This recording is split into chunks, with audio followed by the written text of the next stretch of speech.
Offensive player of the game should come as no surprise is Mr. Dylan Edwards.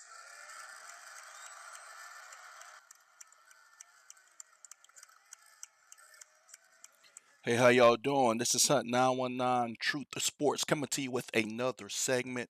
And this is a segment that I do that I titled Ex Colorado Buffs Update. And this is where I follow some of the ex Colorado Buffs that I became fans of when they were with Colorado. And then I followed them to their new schools.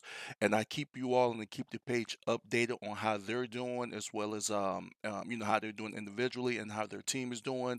This one in particular is on ex Colorado Buff Dylan Edwards. Dylan Edwards, they of course they made a bowl game.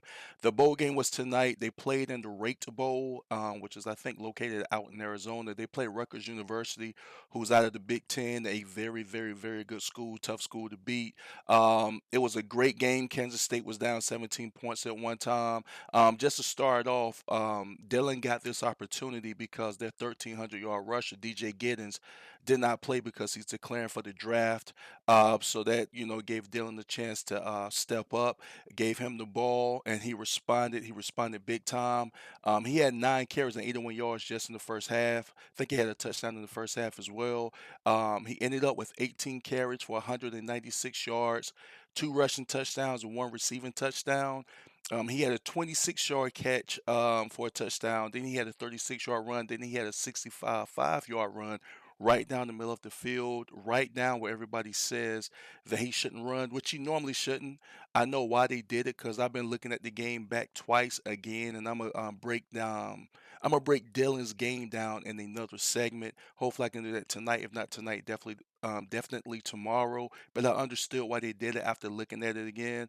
The 196 yards rushing, he set a record for the Rate Bowl and for Kansas State. So congratulations to him. He was also named the player of the game. Congratulations to him. It kind of reminded you of the 2023 game against TCU when he was with Colorado, where he had 1 rushing touchdown and he had 3 receiving touchdowns, and he ended up with 135 receiving yards. With this showed, of course, is this is what we all expect out of Dylan, or expect, always hoping to see out of Dylan. He showed how he can dominate the game. He showed how he could have an input on an input on the game, on the outcome of the game. If you coach, if you put him in the right positions, and then I'm gonna show you all in another segment how they put him in the right positions, how they kept him in motion. For the most part, they kept him running to the outside, even when they got stopped a couple of times, because you won't always get a positive run play. They kept him to the outside for the most part, and then all of a sudden they'll bust him down the middle. But I get into that later. But again, Kansas State won. They're 9-4. He was the MVP, of course, which I played at the beginning of this segment. And this is why I follow these guys. When these guys leave Colorado, I don't hate them. I don't have anything against them.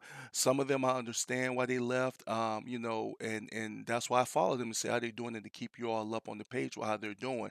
But at the end of the day, I want to see them all do well. I don't care, what happens because I'm not there with Coach Prime of them, so I don't really know why they leave, or we can assume and we can guess. But my thing is, hopefully they can enjoy their college career to wherever they go. Hopefully they're put in a great position to succeed. Like Dylan looks like he's going into next year. Looks like he may be a featured back. I don't want to talk too quick because, of course, you have to transfer portal, but we'll be able to see hopefully him really expand his game next year if they use him in the right way. And they definitely used him in the right way in this particular game, and it was good to see. And some of you all who didn't see the game, hopefully you can check this video out. I got some video in this. I'm trying to get better with the production of how I'm doing things. I'm trying to learn more, so I'm putting more video in it because you all like it better with videos in it. But Dylan was very impressive. I was very happy for him. I was sitting here cheering for him, and I hope this leads into next season, and he can continue to look like the Dylan Edwards that we saw tonight and that we saw against TCU in 2023. It's been Hunt 919 Truth to Sports. Ride with me. The hell of a good offensive player of the game should come as no surprise is Mr. Dylan Edwards.